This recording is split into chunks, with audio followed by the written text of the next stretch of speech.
మొత్తానికి రాజాసాబ్తో సంక్రాంతి సినిమాల హడావిడి అయితే మొదలైపోయింది. అండ్ రాజాసాబ్ మన 2 తెలుగు రాష్ట్రాల్లో కొంచెం డివైడ్ టాక్ తెచ్చుకున్నప్పటికీ పాన్ ఇండియా సినిమా కాబట్టి ప్రపంచవ్యాప్తంగా మన ఇండియా వ్యాప్తంగా కూడా అన్ని రాష్ట్రాల్లో ఆల్మోస్ట్ డీసెంట్ కలెక్షన్స్తో ముందుకెళ్తుంది. అండ్ సంక్రాంతి సందడి అయితే రాజాసాబ్తో మొదలైనప్పటికీ అందరూ ఎదురు చూస్తున్నటువంటి సినిమా పెద్ద హీరోల సినిమా. మన శంకర వరప్రసాద్ గారు సంక్రాంతికి వస్తున్నారు, పండగకి వస్తున్నారు. వెంకటేష్ గారు చిరంజీవి గారి కాంబినేషన్, పైగా నయనతార లాంటి senior heroine. And triple hat trick కోసం చాలా ఎదురు చూస్తున్నటువంటి అనిల్ రావిపూడి. 100% అనిల్ రావిపూడి సినిమా అంటే ఎంత కాదనుకున్నా ఒక డీసెంట్ ఆడియన్స్ ఉంటారు, ఖచ్చితంగా హిట్ అయిపోతుంది. అండ్ నెక్స్ట్ సంక్రాంతికి వచ్చాడు ముఖ్యంగా అంటే ఇంకా ఆ పండగ సీజన్ అంతా అనిల్ రావిపూడి సినిమాలోనే ఉంటుంది అని ఆల్రెడీ మనకు సంక్రాంతికి వస్తున్నాం సినిమా, అంతకుముందు F2, F3 ఇలా వరుసగా ప్రూవ్ అవుతూనే ఉంది. సరే, ఈ సినిమా ఎలా ఉంది అని చూసుకుంటే చాలా సింపుల్ కథ తీసుకున్నాడు, వెరీ సింపుల్ స్టోరీస్. మనకు తెలిసింది అనిల్ రావిపూడి సినిమాలు అన్నింటిలోనూ చాలా సింపుల్ స్టోరీస్ ఉంటాయి, ఇది కూడా అంతే. అంటే పెద్దగా కసరత్తు చేయాల్సిన అవసరం లేనటువంటి చాలా సింపుల్ స్టోరీ. NIA ఏజెంట్ లాగా, అంటే ఐ మీన్ లైక్ ప్రధానమంత్రికే పర్సనల్ సెక్యూరిటీ ఇచ్చే పోస్ట్లో చిరంజీవి గారు ఉంటారు. మంచి ఉద్యోగం, అన్నీ బాగానే ఉంటాయి. కాకపోతే చిన్న వెలితి ఎక్కడో పర్సనల్ లైఫ్ చాలా డిస్టర్బ్డ్గా ఉంటుంది. అంటే పెళ్ళైన 6 సంవత్సరాలకు అటు ఇటుగా వీళ్ళిద్దరు విడిపోతారు. పిల్లలు తల్లి దగ్గరే ఉంటే డెహ్రాడూన్లో ఎక్కడో కొండ ప్రాంతంలో స్కూల్లో చదివిస్తూ ఉంటుంది. ఈ విషయం తెలుసుకున్న చిరంజీవి గారు ఎప్పుడైనా సరే వీళ్ళని కలవాలని తహతహలాడుతూ ఉంటాడు. పిల్లల కోసం అక్కడ PETలో చేరితే ఈ విషయం తెలుసుకున్న నయనతార మళ్ళీ తెచ్చేసుకుంటుంది. అన్ఎక్స్పెక్టెడ్గా ఒక నయనతార వాళ్ళ నాన్నకి, ఆయన గొప్ప పారిశ్రామికవేత్త, చాలా రిచ్, ఒక చిన్న ప్రాబ్లంలో ఇరుకుంటే ఆయన్ని చంపడానికి ఎవరో వస్తున్నారని తెలిసి తనకు సెక్యూరిటీగా చిరంజీవి రావడం. ఆ తర్వాత ఇక వీళ్ళ మధ్యలో ఇక ఎలాగైనా కలవాలన్న తాపత్రయం అయింది. ఖచ్చితంగా వీళ్ళని విడగొట్టాలన్న తాపత్రయం వాళ్ళ మామతి. మరి ఇంతకీ వీళ్ళు కలిశారా లేదా అనేది స్టోరీ, అంతే. అండ్ ఈ కథలో ముఖ్యంగా చెప్పేది ఏమీ లేదు, విడిపోయిన ఒక జంటని కలపడం అనే చాలా సింపుల్ పాయింట్ తీసుకున్నటువంటి డైరెక్టర్.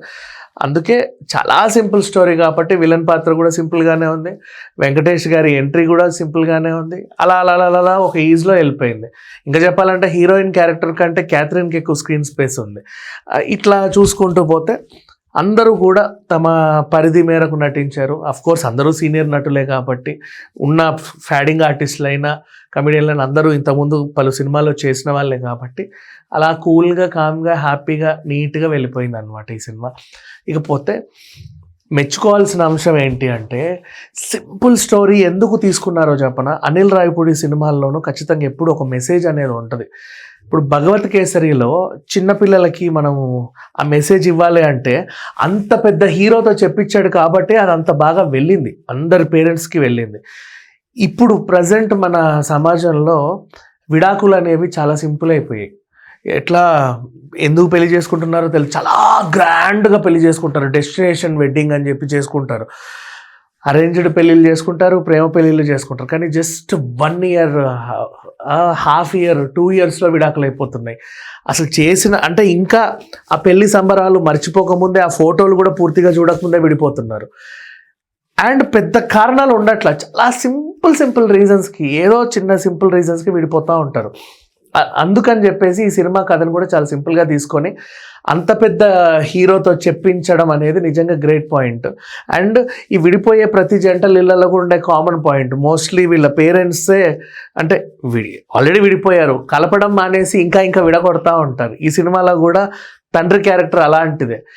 ఎంత కాదనుకున్నా అసలు అంటే చాలా రిచ్, కూతురు అతన్ని ప్రేమించి పెళ్లి చేసుకుంది. ఇక ఏంటి, వీళ్ళని విడగొట్టడానికి అమ్మాయికి బిజినెస్ ట్రిపుల్ ప్లాన్ చేయడం, ఇతని చేత ఇంకా ఇల్లరికం తెచ్చుకున్న అల్లుడిలాగా ఇంటి చాకిరంతా చేయించడం, చాలా హింస పెట్టడం, ఇట్లాంటివన్నీ చూస్తే బయట సమాజంలో కూడా అట్లాంటి వాళ్ళే ఉంటారు. చాలామంది విడిపోయిన జంటలు మనం చూసుకుంటే ముఖ్యంగా బాగా రిచ్ ఉన్న పొగరు తండ్రుల వల్లే ఇలాంటివన్నీ అవుతూ ఉంటాయి.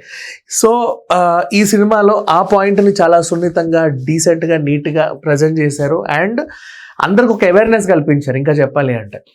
సో ఈ సంక్రాంతికైనా ఒకవేళ అంటే గతంలో పెళ్లి చేసుకొని విడిపోయిన, ఇప్పుడు సంక్రాంతి అంటే చాలు అల్లుడిని ఇంటికి పిలుచుకొచ్చి మురిసిపోయే అత్తమామలు ఉంటారు. ఆంధ్ర సైడ్ అయితే అల్లుడికి బోల్డ్ అంత విందు సారాలు పెడతారు. ఎందుకు అంటే ఆ సంవత్సరం వాళ్ళ జీవితం ఎలా ఉందో చూసుకుంటారు. చిన్న చిన్న గొడవలు ఏమైనా ఉంటే అక్కడే సర్దుమని మళ్ళీ పంపిస్తారు. అంటే వీళ్ళిద్దరు కలిసి ఉండడమే వాళ్ళ లక్ష్యం మోస్ట్లీ. అట్లా అట్లీస్ట్ ఇప్పుడైనా సరే ఈ క్రిటికల్ తండ్రులు ఎవరైతే ఉన్నారో, వాళ్ళ కూతుర్ల జీవితాలు సర్వనాశనం చేసిన వాళ్ళు ఎవరైతే ఉన్నారో, ఈ సినిమా చూసైనా సరే వెళ్ళి వాళ్ళ అల్లుళ్ళని కన్విన్స్ చేసో కాళ్ళ మీద పడో ఏమైనా తీసుకుని వెనక్కి తెచ్చుకుంటే ఇక మీదట నెక్స్ట్ సంక్రాంతులన్నీ కూడా కుటుంబ సమేతంగా హాయిగా చేసుకోవచ్చు. ఇలాంటి మెసేజ్ ఈ సినిమా ఇచ్చింది. అండ్ అంటే పెద్ద పెద్ద సింపుల్ మెసేజ్లు అందరికీ అర్థమయ్యే రీతిలో చెప్పాలి అంటే ఇట్లా పెద్ద పెద్ద స్టార్స్ని ఎంచుకోవడం అనేది అనిల్ రావిపూడి ఎప్పటి నుంచో చేస్తూనే ఉన్నాడు. అండ్ ఈ సినిమా కూడా అదే ధోరణిలో వెళ్ళింది. అందుకే సింపుల్ స్టోరీని ఎంచుకున్నాడు. క్రిటికల్ స్టోరీ ఎంచుకుంటే చెప్పాలన్న పాయింట్ ఎక్కడికో వెళ్ళిపోతుంది. అందుకే చాలా సింపుల్గా అందరికీ అర్థమయ్యేలాగా, అంటే కథలో అదేంటో ఇదేంటో అసలు ఇదేం కథో అని భయపడాల్సిన అవసరం లేదు. అలా హ్యాపీగా సాఫీగా సాగిపోతూ ఉంటుంది అనమాట, అంతే. ఇక పాటలు బీమ్స్ ఎలా ఇచ్చాడో మీ అందరికీ తెలుసు. అండ్ నిర్మాణ విలువలు కూడా చాలా రిచ్గా చాలా బాగున్నాయి. అండ్ అందరు నటినటులు 10 మేరకు చేశారు. కెమెరా పనితనం కానీ ఎడిటింగ్ కానీ బోర్ అంటే రొటీన్ స్టోరీ. ఎట్లా ఇప్పుడు మనం తులసిలో చూసాము, విశ్వాసం చూసాం, అన్నిట్లో మళ్ళీ నయనతారే చేసింది. చిరంజీవి గారి డాడీ సినిమా చూసాం, రెగ్యులర్గా తెలిసిన కథే. కాకపోతే ఎందుకు ఇది ఎంచుకున్నాడు అంటే ఈ యొక్క సున్నితమైన అంశం, చాలా సింపుల్ అంశాన్ని జనాలకు చెప్పడానికి. ఇప్పుడు వీళ్ళు విడిపోవడానికి బలమైన కారణం అంటూ ఏమి ఉండదు. మళ్ళీ వీళ్ళని ఒకళ్ళు కలపాలనుకున్నా దానికో బలమైన కారణం ఉండదు. ఆ విలన్ ఎవరైతే ఉన్నారో ఆయనలో కూడా బలమైన రీజనే ఉండదు ఇతన్ని వాళ్ళ డాడీని చంపాలనుకోవడానికి. అండ్ వెంకటేష్ గారి కర్ణాటకలో వెంకీ గౌడ ఒక క్యారెక్టర్, మంచి బిజినెస్ మ్యాన్. ఆయన దాంట్లో కూడా పెద్దగా అంటే అదే ఈ క్యారెక్టర్ ఖచ్చితంగా సినిమాకి అవసరం అన్నట్టుగా కూడా ఏమి ఉండదు. బట్ ఏదో అలా కూర్చున్నంతసేపు అలా నవ్వుకుంటూ వెళ్ళిపోతాం. మనకి చంటబ్బాయి టైం నుంచి చిరంజీవి గారి కామెడీ ఇవన్నీ ఎలాగైతే అలవాటో అలా కూల్ అండ్ కామ్గా వెళ్ళిపోతా ఉంటాడు. సో కథనాల గురించి ప్రత్యేకంగా మాకు అది ఉంటే బాగుండు అట్లుంటే బాగుండు అనుకునే వాళ్ళైతే దూరంగా ఉండడం బెటర్. సంక్రాంతికి చాలా హాయిగా కూర్చోండి ఫ్యామిలీతో ఏదో ఎంజాయ్ చేసి ఒక మంచి సినిమా చూడాలనుకున్న వాళ్ళకి ది బెస్ట్ ఆప్షన్.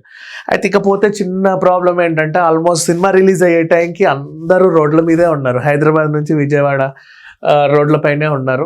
సినిమా మొత్తం రాత్రి అయితే రిలీజ్ అయిపోయింది. అందరు ఇక ప్రయాణాలు చేసిన తర్వాత నన్ను అడిగితే ఈ సినిమాకి వెళ్తారేమో కుటుంబ సమేతంగా.